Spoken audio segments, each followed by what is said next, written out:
We interrupt this program for a special news bulletin. Throws toward the corner of the end zone. It is intercepted! Intercepted! The Ducks have the ball! To the end zone! Oregon! Mariota dives!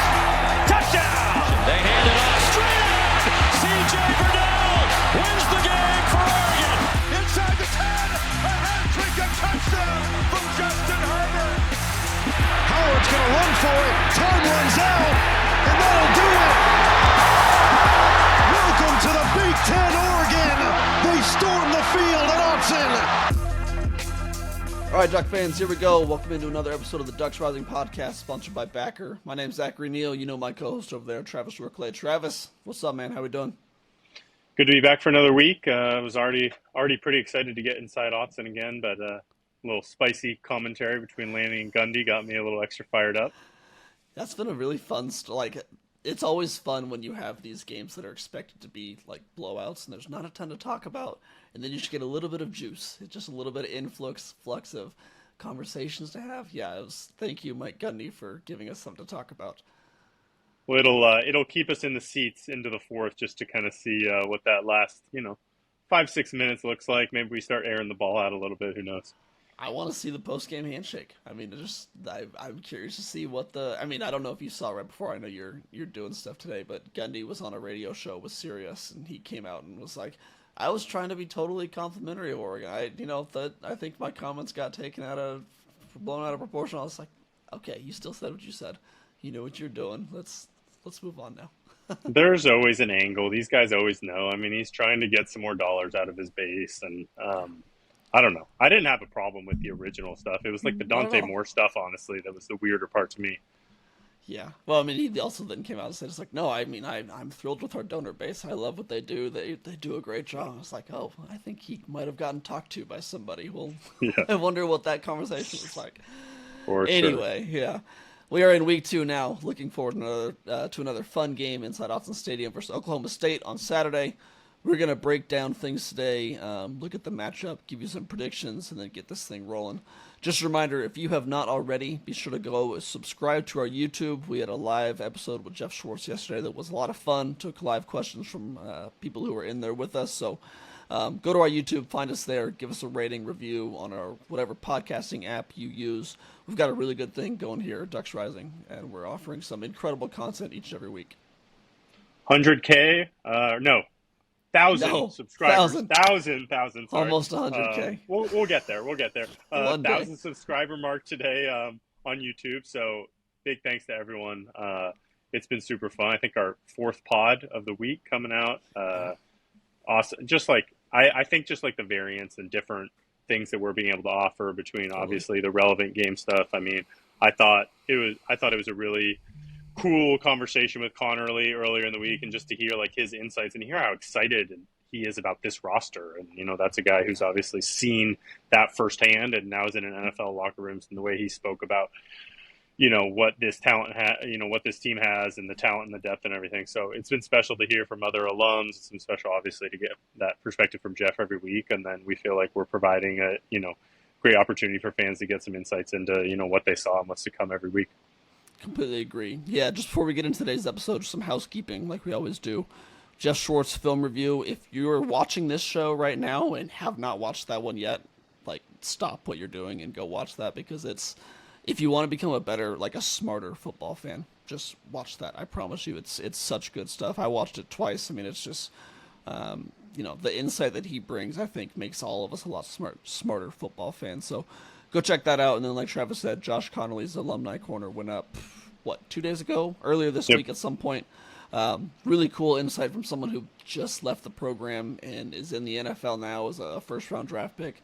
Travis was saying about how Dan laid out the plan for him to, be there for a few years and eventually become a starter and then be a first-round draft pick. And it all went according to plan. It's like those are the success stories that you absolutely love to hear.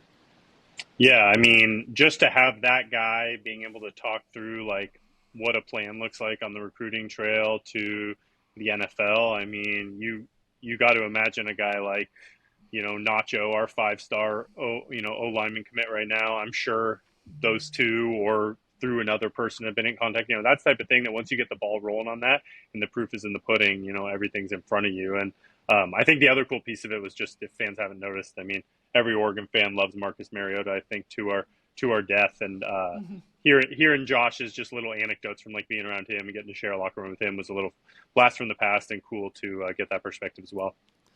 Yeah, and then we also had yesterday's live stream. I said that's also up as a normal episode on YouTube as well. So if you missed that, don't worry, you can go back and find it. Really good conversation with Jeff, just kind of breaking down what he saw, more so than just the film, but conversations. We got into the Mike Gundy stuff with him too, which was always fun. He definitely had some thoughts about that. So really great time talking with Jeff, as always. So go check that out if you have not already. As far as today's show, like I said, we're going to give you a full preview on the Oklahoma State game, what to expect on Saturday.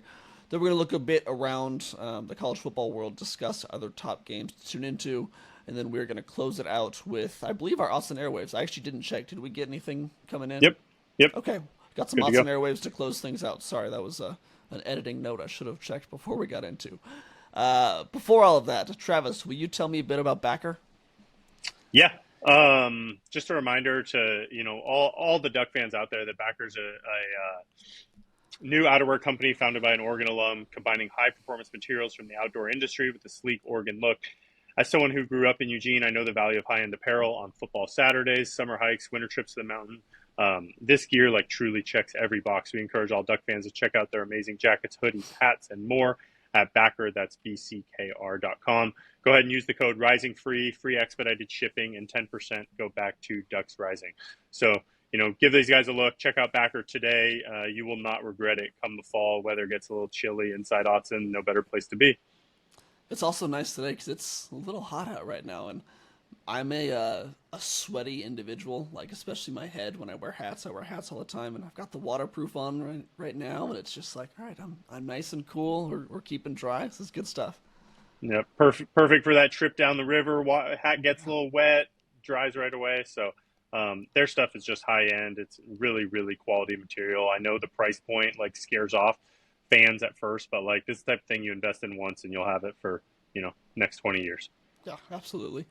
All right, let's get into our game preview. Oklahoma State, they are coming in, 1-0, but unranked, definitely. They are number 50 on the ESPN SP+.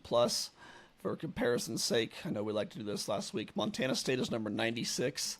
Also, I saw that Colorado State is number 102 for those Washington fans who were saying that Colorado State was better than Montana State. Not according to this, but take that for what it's worth. They lost their quarterback one last week. I believe his name is House Hinney. I don't know if I'm pronouncing that correctly, but broke his foot, underwent surgery. He'll be out for the next few weeks at least. So Zane Flores this week getting his first career start. They also may be without Wendell Gregory, who is one of their top defensive players. We don't know if he's going to play or not, but he's dealing with some legal issues that happened over the weekend. So we'll see about that. But, what are your initial thoughts on Oklahoma State coming into this week? Yeah, I mean, I think it's I wrote about the takeaways this week. I think it's one of those situations where you're definitely upping the talent profile, certainly. I mean, it's a Power 4 team. It's a team that, recruits Texas, recruits the South. So I think in terms of body type and just base talent level, size, speed, stuff like that, it's definitely an up in talent profile, I'll say. Where I would assume you're lacking is, I just think Montana State probably culturally, coaching wise, just well coached, probably is better in that respect. So I think you're just up a notch in terms of talent profile. I think naturally bigger, faster, stronger guys. So I think when you think about our offensive defensive line, probably a little more of a test when it comes to that. But I don't know. I mean, I know defensively, especially, they are replacing a ton. They basically overhauled their entire roster on defense. So I expect the offense will have ample opportunities to move the ball. I think I don't know this number exactly, so please, if I'm not correct, correct me in the comments. I believe between transfer portal and incoming freshmen, they have over 50 new players on the roster this year. It's some big number like that. So I know that they're replacing a lot. A few guys to know on both offense and defense. Running back Caleb Hicks, solid player. He got some good run last week. Then wide receiver Terrell Davis, Actually, one of my favorite NFL players, Terrell Davis for the Broncos. But solid wide receiver. And then on defense, linebacker Byron McCoy Jr. Averaged like 10 tackles per game for the 2024 season at Akron. Came over this year in the transfer portal. Solid defender, but it's tough this early in the season to really know what you're going to get from a team like this with so many new players. Like, yeah, they've got some guys, but seeing how they fit into this scheme, I know Oregon fans know what that's like. You don't always know how it's going to work for the first few weeks. You got to let it play out.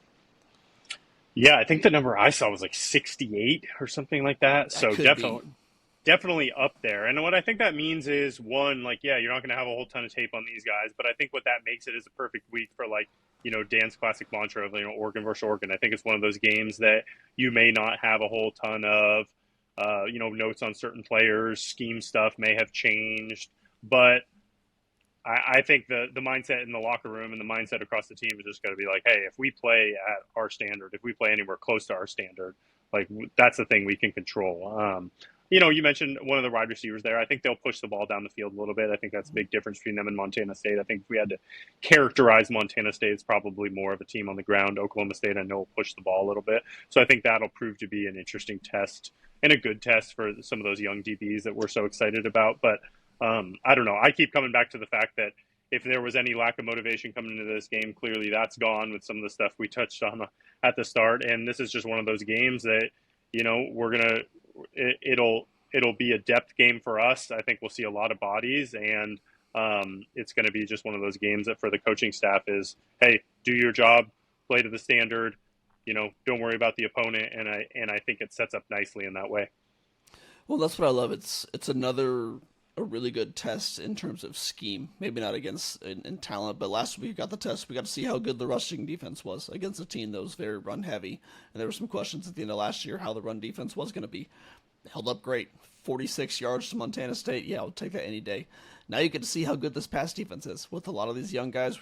Aaron Flowers earlier this week was like, yeah, people don't really expect much of us because they don't know us. We can't wait to show what we can do. And I think they're going to get tested this week, but I think we both have the utmost confidence that they'll be able to stand up to that. Yeah, and I think that I think with that, I'm excited to watch.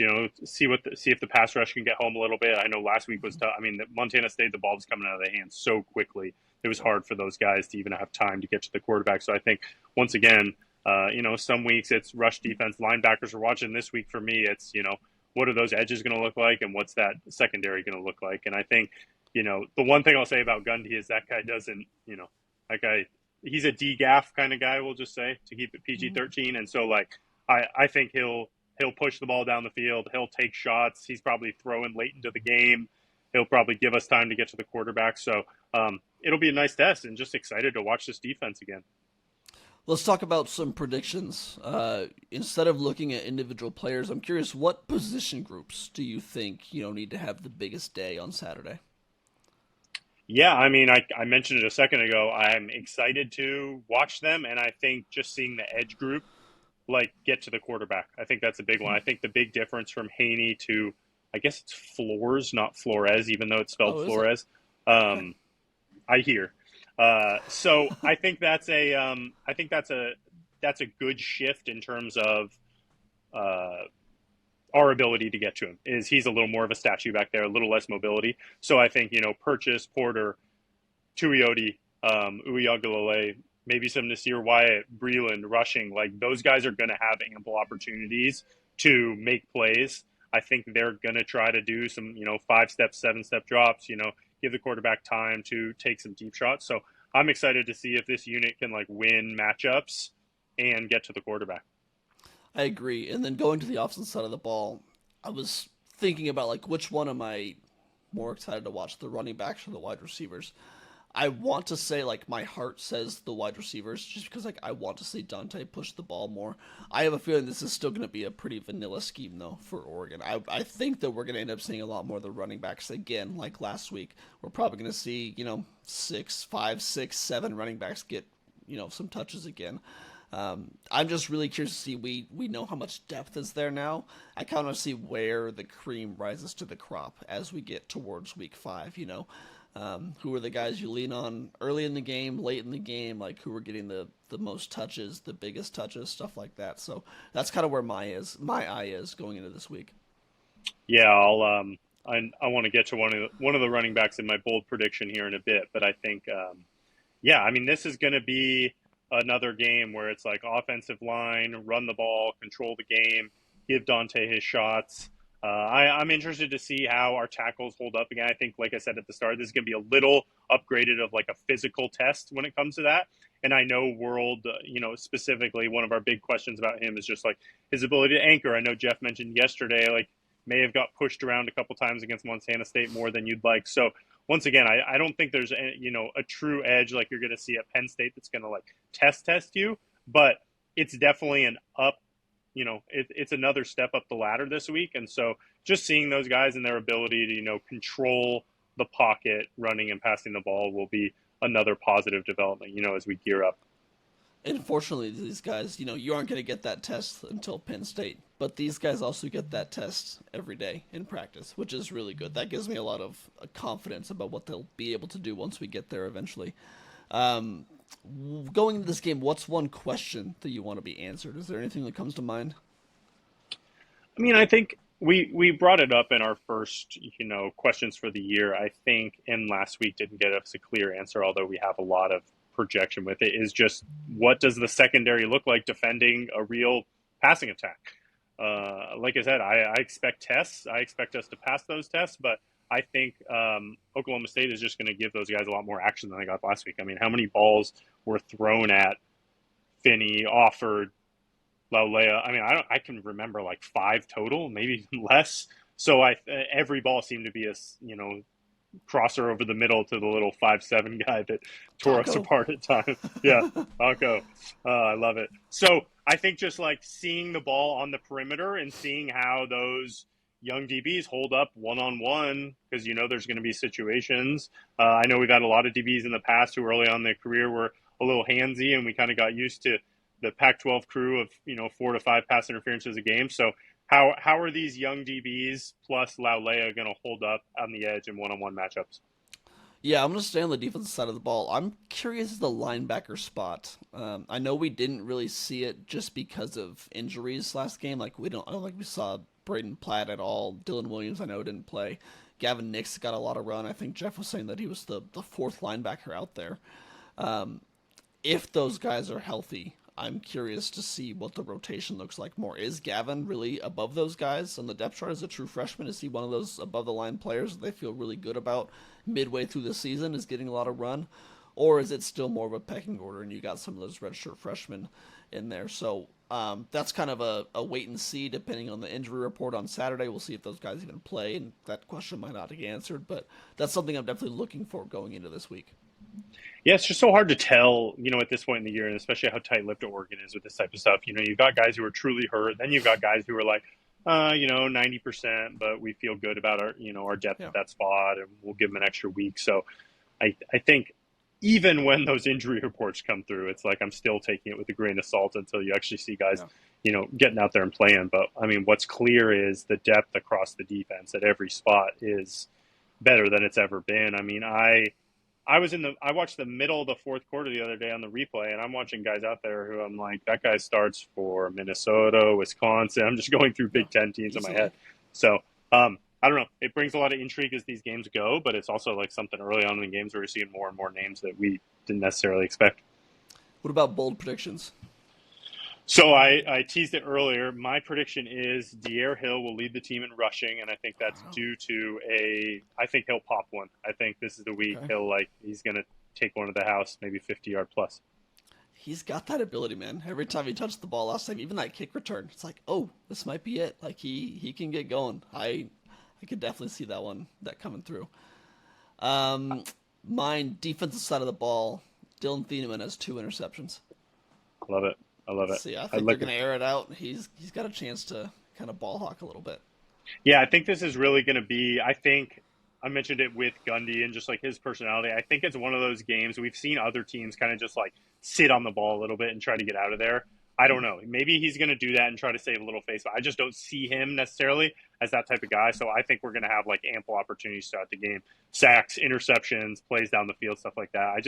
I don't know. I feel like sitting on the ball and trying to, get out of this game is just like the antithesis of what I think about. when I have this idea of Gundy in my head. So I don't know. I hope we have some plays in the secondary. I think we will. We did this last week, and we both really liked how it went. Game flow. Oregon wins this game in a blowout if they do what? And conversely, Oregon is in a close game in the second half if what happens? Similar to last week, offensively, I think it comes down to running the ball efficiently, staying ahead of the chains. I think part of the reason you saw more play so comfortably and just look so at ease last week is, when you're dropping back and you're in 2nd and 4, 2nd and 3, 3rd and 2, you're in situations. Just the matchup naturally a little more advantageous from that perspective. So I think we ran the ball for average of, I think we were 6+ last week. So I think if you can be in that same spot, mind you, just like having the ball in control and controlling the ball in that respect, but just what it does for your still young, a little bit inexperienced quarterback, still younger-ish wide receiver group. If we're in that range again, I don't see any way in which this game is close. Yeah, last week I think I said the offensive line, and then after seeing how they responded to early injury and still just didn't miss a beat, I really don't have many concerns about that group anymore. What I'm looking at is, we expect Dante to do a little bit more this week. I think he can just, loosen the leash a little bit, maybe air it out. I don't want him to do too much. We saw 1 week of great decision making. He's still a young quarterback with 1 start under his belt at Oregon. I just want to see, continue to build, stack days, stack these games of really good decision making. Just because he did it once doesn't mean that he's immune to all bad throws, bad interceptions. I mean, Dylan Gabriel played 60+ games. We saw him still doing it. So if he puts the ball in harm's way at all, I think this game might not be as much of a blowout as we think. But I don't know. There's not many reasons. I feel like I'm stretching there to find a reason. I think that he's going to be fine.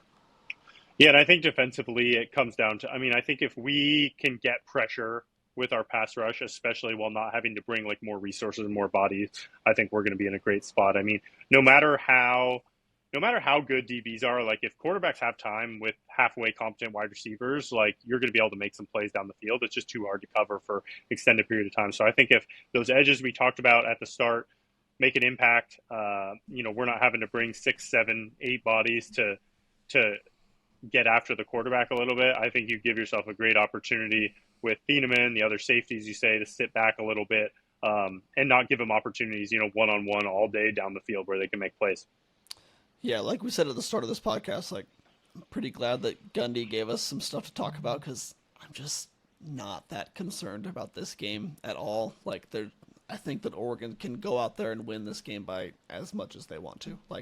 It's one of those early season games. I know Oklahoma State used to be a really big name in the sport. They're a solid program, solid team. Gundy's a great coach, but I don't know. This is a big mismatch, in my opinion. Yeah, I just can't remember very often a spread this high for a Power 4 on Power huge. 4 matchup. It's and so not, big. Yeah, and it's not, it's not like your typical downtrodden Pac-12 Power 4 team. It's a respectable team. They were in the Big 12 championship game a couple of years ago, almost made the playoff multiple times. So, just the discrepancy in the last couple of years in terms of where these rosters have gone, where the priorities lie, it's pretty crazy to see that type of number. Let's stay on that number. Betting line, Oregon is minus 28.5 last I saw. It's fluctuated but between 27 and 28. Where are you going with that? You asked me early in the week. I feel like this is the cop-out answer. I'm that feels high. But like we talked about last week, I think when you combine the Gundy piece with I think this is going to be a common theme this year. We have so much depth that's just fired up and excited to play. Jeff, mentioned it yesterday again. I think the more and more you have unproven but talented guys who are hungry, who want to play, who want to see each other do well. You see the bench, how excited they were in the fourth quarter, watching each other. I just think that naturally lends itself to no let up in that third, fourth quarter. And I think we put the game away and cover. Yeah, I completely agree. That was a fault on me last week. Watching the game, I remember thinking before the game, I was yeah, they're unproven. We don't know how they're going to play in the second half. But then you made that point, and I realized watching the game, I was oh, they're unproven, but they're incredibly talented, and they want to prove it. So, yeah, they're going to stay on them throughout the fourth quarter. So, yeah, I'm taking that number. I would honestly take that number at minus 35. I think this could be I know that's big, but, I think they could do it. Over under 56.5, I believe is what it was last I saw. I don't know if you have any opinions on that. I would probably go with the over just because I think that Oregon can get close to covering that by themselves. Oklahoma State's defense is not that good, I think, to put it nicely. Yeah, I mean, it's always a question of like, when are you going to start sitting on the ball a little bit? As you saw us give Novosada some real run last week for a drive, and then Moga moved the ball. It's just a question of like, when are we really going to start throwing things down? My prediction, I have a 45-10 prediction, so I guess barely an under, but I think that's one that so many of these over-unders, which is why I never bet on them, come down to like 5 minutes left. Are you going to stop them on their last drive? How much do they care about scoring? And then how much do we care about like truly stopping it? Or are we good with just the clock running out? Yeah, I've got 53-14, so I think the over's hitting. I think they're covering by a long shot. Let's look elsewhere in college football. A little bit less of a star-studded week compared to last week for sure, but still some good games. Let's go back and forth once again. What are you watching on Saturday? I mean, I think it's the obvious one, but I tend to lean Big Ten on these. I feel like every one of my picks is Big Ten because I'm curious about where our season's going to lie. So, I'm going to go ahead and give you the Oklahoma-Michigan game, and I'm going to take the Cy-Hawk in the morning just because I am so nervous about that Iowa game. And then I watched their quarterback last week, who everyone is just fawning over and can't stop talking about it. He went viral on Twitter for throwing a 5-yard pass. It's like, oh, this is the next guy. It was on the run. I don't know what's going on here. And then his stat line last week is like 8 for 14 for like 40 yards. 44 yards and a touchdown, yeah. So I just want to see him against a way better defense in a way bigger game, and I want to see what that offense looks like. I think that game is a pivot point for our season. I think if you told me right now that we win that game, I think there's no way we don't make the playoffs. So I don't know. I have a lot of eyes on that game just because of the implications for Oregon, and it's a fun game to watch. I mean, I just love rivalry games like that. Yeah, a rivalry game early in the season is always a lot of fun. I extend a little bit of grace to Iowa and to Mark Gronowski for his stat line because they also did rush for, I think, 310 yards. So, they didn't ask for him to do a ton. Yes, he still went 8 for 15 for 44 yards. Yeah, he needs to be better than that. But like you said, let's see it against really good, well, not really good, but top 25 competition this week. Yep. Like you said, yeah, Michigan, Oklahoma, number 15 versus number 18. We get to see Bryce Underwood on the road in a big matchup. I think we'll get to see John Mateer. I didn't watch him last week. I don't know. We saw what he did at Washington State. Couldn't tell you what he did last week. I think they won. I'm sure he probably played solid. But yeah, that's the marquee game, I think, of the weekend, 4:30 p.m. on Saturday. Should be a good one. Should be starting kind of right as the end of Oregon game. So good time over that one. Yeah, I love the QB matchup. I mean, a lot of intrigue, obviously, with that. Mateer will always have a special place in my heart for beating Washington last year. So love that guy. But, yeah, I mean, Underwood, think about Oregon. I mean, I know Michigan comes to Eugene next year. I mean, that guy is That's be a fun. I know a lot of people are throwing around the Cam Newton comparison, and I don't think anyone's maybe going to get to the level Cam did, but that guy's up there. Yeah, he's going to be really good. All right, what's your next one? I feel like the board just dropped quickly. Dropped.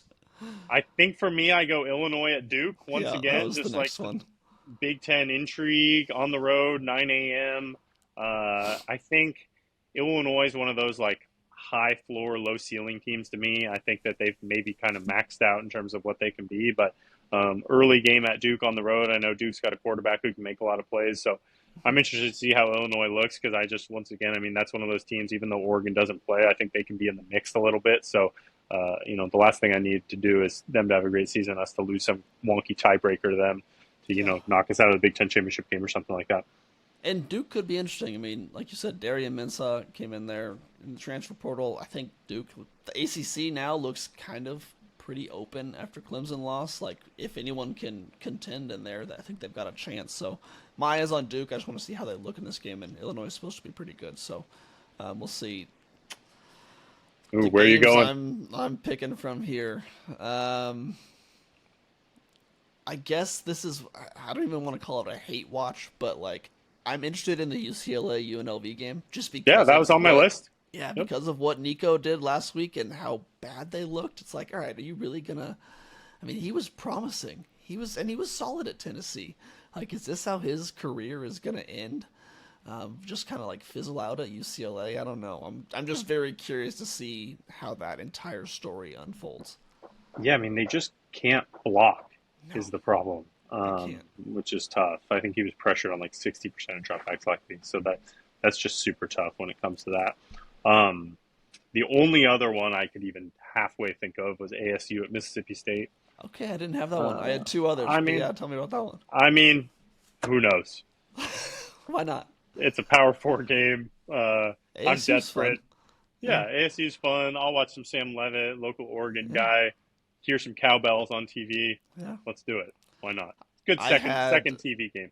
Yeah, totally. I had Texas, San Jose State, because I want to see Arch Manning again. Just, again, give us more sample size against a, not Ohio State's defense, just see what it looks like. And then I had Cal, Texas Southern, because I just want to see Jaron Chiave again. That guy's fun to watch. I think he's going to be a really good college quarterback. I will buy a ticket to watch the entire career. It should be a lot of fun. Yeah, we'll see. We'll see how long he stays there. We'll see. Yeah, I want to see where he's playing next year for sure, and then maybe the year after that we'll talk. Yep. You want to get to a couple Airwaves questions real quick? Yes, absolutely. Let's close it out with that. Okay. Question from Dre. Do you think the defense gives up explosive plays of 20-plus yards, and if so, how many? This game,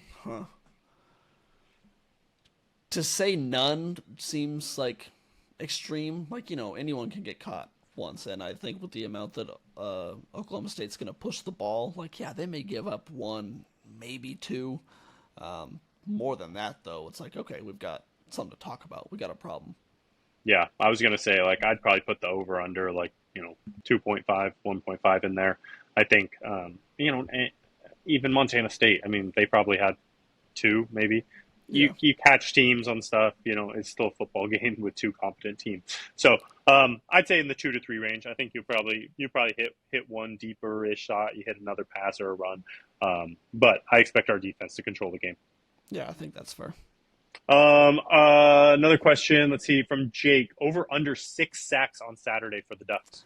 I was thinking about this earlier. This was going to be one of my bold predictions because I think the defensive line is going to have a chance to pin their ears back. It's so easy to get over exuberant, they're going to get 7, 8 sacks. If I'm being honest, I'm going to say under. But I would so love to be wrong, and I would not be surprised if I'm wrong too. But I think under because I could also see, Gundy getting slapped around in the first half and be all right, let's just run the ball. Let's get out of here. Yeah. Well, I'm going to guess and hope that he doesn't, and therefore I'll just take the over. I think there'll be ample opportunities. Some of these are tough. You get a quarterback who runs for a sec, they count as a TFL. You never know how this stuff's going to actually go down. But I think the combination of the quarterback's lack of mobility, our edges, and just their want to push the ball down the field, I think we'll be in that range. And let's just say we go a hair over. Yep, I like it. All right, last one from Kelly. Not meaning to look past this season, but appreciate in the moment these players. Of course, early draft entries. Who do you anticipate we are seeing for the last time in 2025? Sadiq, Poncho, Dante Moore, Amari Washington, Thieneman, would have included Hughes just before last week. Any others you anticipate to have legitimate draft/stay decisions? Those are good ones, man. I'm still not sold that Dante's we still got to see what year he has. I would his decision to stay behind Dylan or to come behind Dylan makes me think that he would value staying for one more year with whoever the offensive coordinator is, whether it's Will Stein or just staying under Dan Lanning. That's a good list, though. there's going to be many, many more, obviously. Was Poncho on that list? I think he was. Yeah. Yeah, I don't know. What do you think? I think the ones on there that are going to be the hardest to retain if they continue on the trajectory are Sadiq and Amari Washington. I think Sadiq's gone. You've started to see these guys pop up. We're not talking end of first round. I'm seeing these guys pop up 10 to 20 range and going up and up by the day. So I don't think this is ever going to be a staff that's you're obviously going to want these guys back, but you got a guy that's a top 15 NFL draft pick. It's in that guy's best interest to go pro, and you backfill and you get your next dude. So I know there's a big push around Oregon right now as like, hey, we think we're going to be really good this year, but next year is like the year. And so I think you could see us pull a Michigan, Ohio State, Penn State this year where we're like really investing a lot of resources and retaining a lot of the roster. And I think some of these names are included there.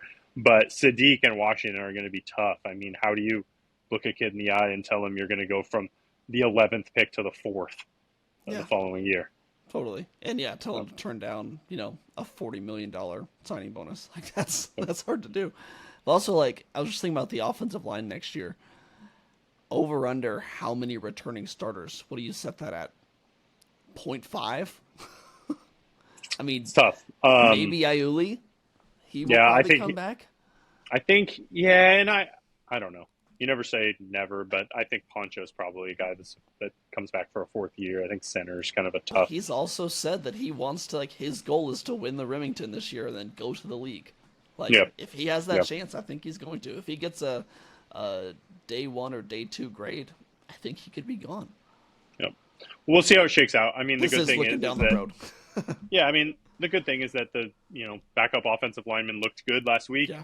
There was a lot of potential there. That room's in as good a spot it's been in, so I think we'll be fine either way. Yeah, I completely agree. All right, let's wrap it up there. Just another reminder, if you're listening to this, check out Jeff Schwartz' Ducks Rising Film Room. Came out earlier this week. Really, really good. Another one coming next week after Game 2. We also have the Ducks Rising Alumni Corner with Josh Connolly that dropped earlier this week.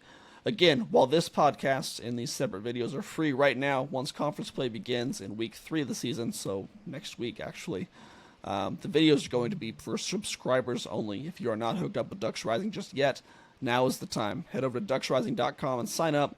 Remember that 97% of all proceeds are going back to the athlete in the form of NIL. It truly is your best way to help contribute to the team and help Dan Lanning bring a championship to Eugene. This next week should be a lot of fun, a lot of storylines going into the year or into the week. We just broke down why we think it should be a little bit lopsided, but we'll see. I know that we're going to come back at some point next week. Jeff will have his film breakdown early on probably Monday or Tuesday. And then we'll get going. We're kind of in it right now. We've got this weekly schedule. Feels good. I love it. It's nothing better than being in Autzen. Weather's nice. Got a somewhat non-stressful game, even though the deep gut of me always worries a little bit. So fired up to be back. Got a great alumni corner next week. Always looking forward to Jeff's stuff. So excited about what we're doing and grateful for all the support. Absolutely.